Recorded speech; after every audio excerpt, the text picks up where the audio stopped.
Olá, tudo bem? Sou o professor Rafael, professor de artes, e hoje, em nosso vídeo, vamos falar sobre a pré-história.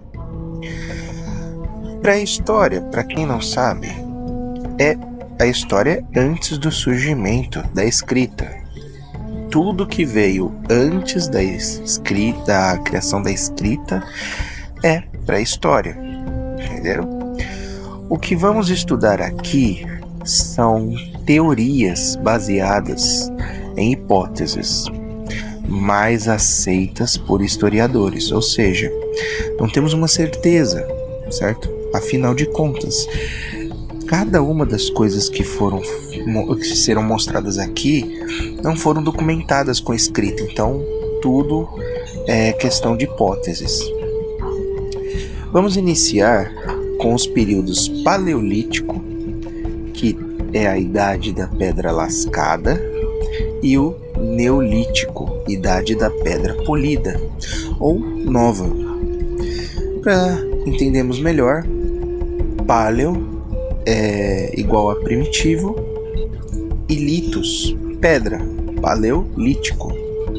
Neo significa novo, e litos, pedra, ou seja, pedra nova, certo? Então vamos lá.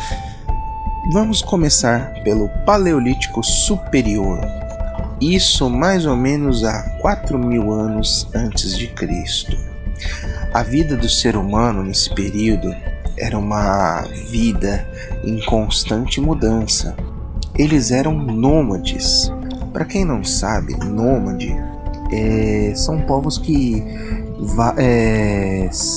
não têm uma casa fixa, certo? Um território.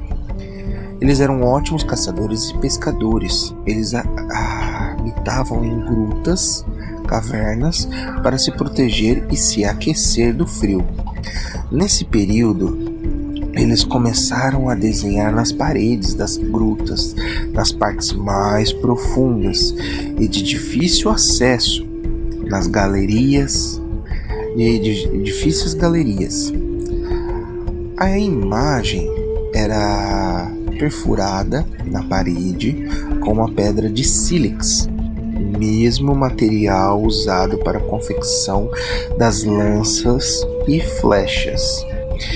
Depois os furos eram preenchidos com tintas feitas de pigmentos naturais, certo? Sangue, gordura animal. As figuras desse período eram realistas, feitas sobre luz de tochas. A fabricação das tochas era feita com musgo e gordura animal, tá? Então, lembrando, todas essas imagens eram feitas nas galerias mais profundas, não na galeria principal, na entrada, e sim lá onde era mais escuro, e feita com uma tocha para iluminar, né? E assim eles poderiam utilizar esse desenho como forma de ritual, tá? Para a cor vermelha do pigmento era usado o óxido de ferro ou sangue. Para a cor preta era usado o carvão. Para os tons de ocre era usado a terra. Para a aglutinação da tinta, a fixação, certo? Para ficar fixa, né? Era misturada uma liga de gordura animal, tá? Vamos falar agora um pouquinho sobre a primeira figura de pintura rupestre que foi descoberta, tá? Ela foi encontrada na caverna de Altamira, na Espanha. Marcelino Saltuola, arqueólogo amador, e sua filha de apenas 9 anos estavam passeando pela região da gruta de Altamira quando resolveram entrar nela. Lá dentro, sua pequena filha percebeu que havia um desenho de um grande bisonte no teto. Bisonte, tipo um boi, tá? Em uma das galerias. No começo, eles e as pessoas pensavam se tratar de um ato de vandalismo, certo? Alguém que desenhou aquilo ali como uma pichação, mais ou menos, para vocês entenderem. Mas logo depois, com a ajuda de historiadores, foi constatado que a pintura foi feita muitos anos atrás. Logo após sua descoberta, foram aparecendo mais grutas com os desenhos semelhantes. Como o homem pré-histórico desenhava nas paredes. Uma das teorias é que os desenhos fossem associados a uma magia ou ritual, magia propriatória. Então, a gente também tem que entender um pouquinho da alimentação do homem, né?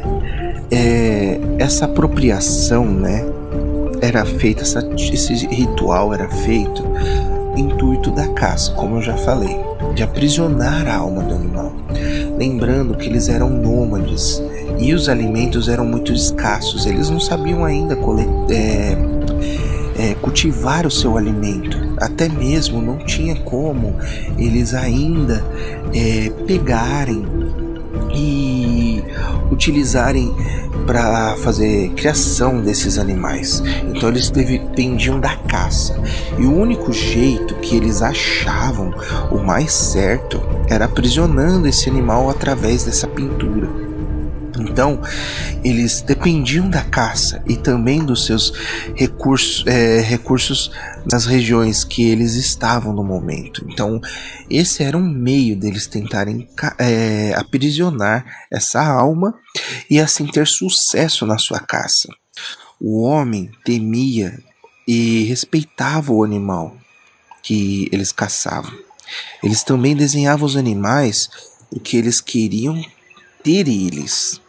A ideia do desenho dos animais serem grandes também está associada por causa do que o homem queria. Então, quanto maior o animal fosse, mais alimento teria, mais recursos teria, como a pele para poder se aquecer, a gordura, por aí vai, tá certo? E dessa forma também ele tinha esse respeito, tá, desse animal.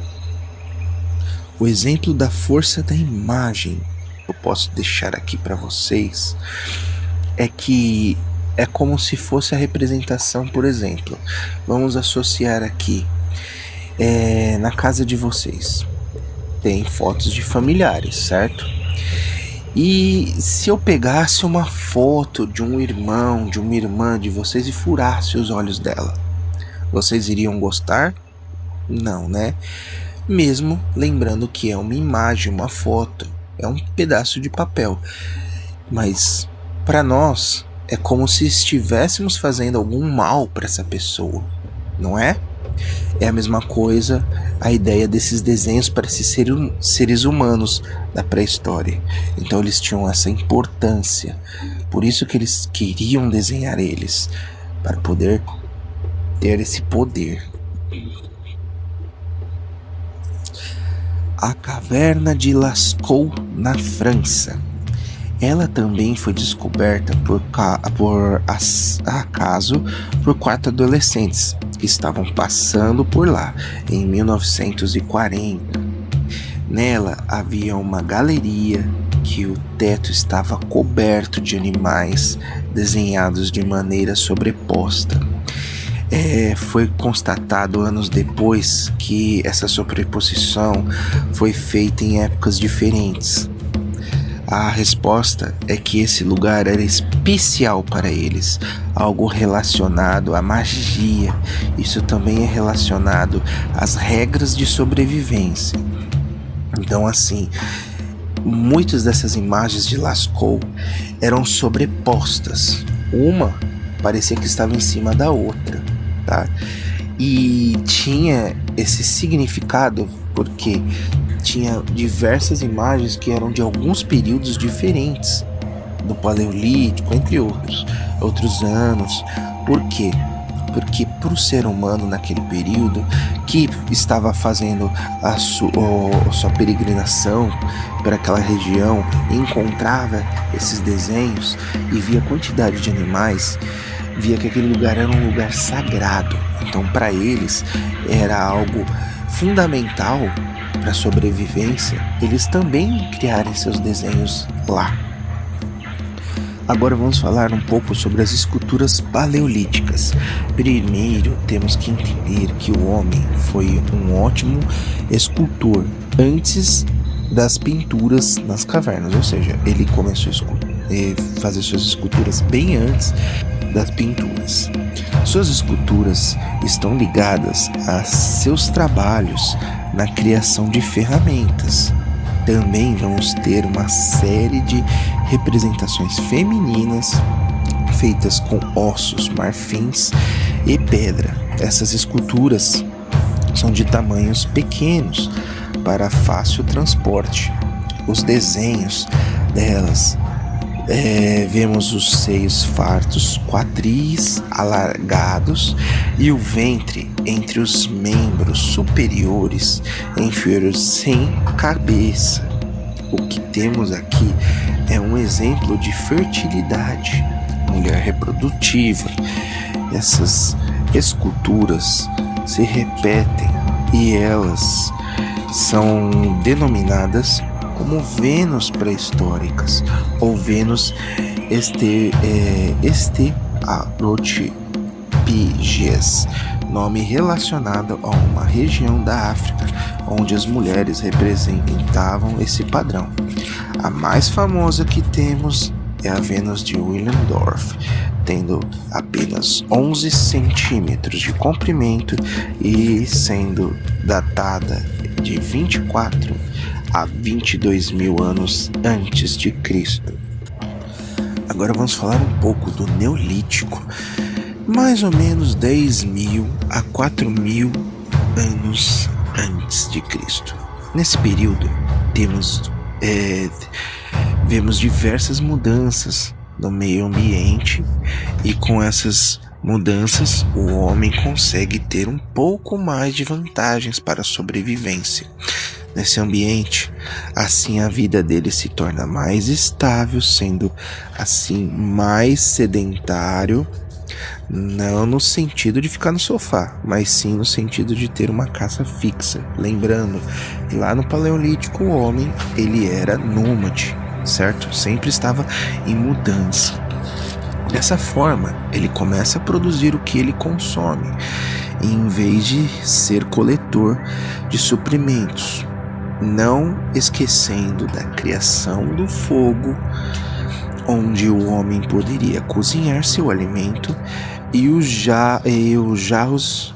o barro de seus jarros, sendo também um aumento da população e também da sobrevivência, convivência com animais. Também vamos ter nesse período o começo das primeiras crenças do homem, o surgimento dos deuses. Também vamos ter guerras nesses períodos.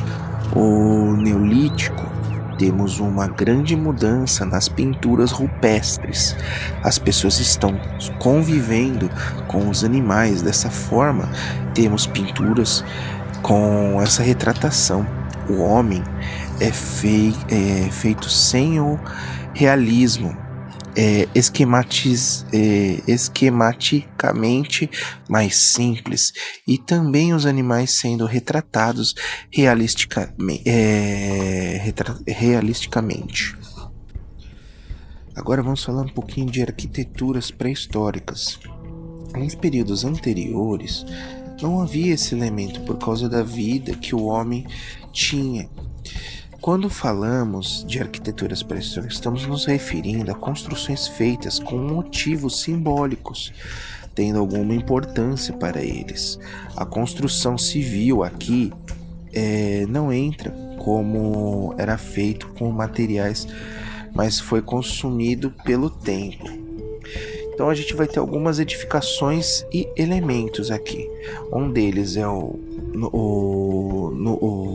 nurag, certo? São construções em forma de cone, feitas de pedra, umas sobre as outras, sem ligar, sem cimento. É uma pedra sobre a outra. Temos diversos nuragues espalhados pelo mundo. Esta é uma construção muito difícil de ser feita. Uma das teorias é que o nurag era usado como uma fortaleza para segurança, torre de vigilância, ou um lugar místico para enterrar os mortos, pois em alguns deles temos ossos com ornamentos. Também vamos ter o megalito, grandes pedras. Quando temos apenas uma pedra fina no chão, é chamado de menhir. Quando temos 2 menhirs com uma pedra em cima, no formato de uma mesa, lembrando, né? É chamado de dolmen. Sua existência é ligada à teoria de rituais, túmulos, mortuários, mesa de sacrifício e por aí vai. Quando temos um conjunto de menhirs e domes em formato circular, vamos ter o Crommelech. O mais famoso Crommelech que temos é Stonehenge, na Inglaterra, tendo pedras medindo 5 metros de altura e cada uma delas pesa 25 toneladas, sendo pedras que não existiam na região, e teorias que Stonehenge é um templo para o Deus Sol. Obrigado por assistir o vídeo até aqui. Lembrando que nossa aula foi apenas uma pequena pincelada desse conteúdo. Aconselho a dar mais uma pesquisada sobre as teorias, alguns lugares diferentes que não foram passados aqui, e também leia o livro, pois nele há bastante informações. Ok? Até o nosso próximo vídeo.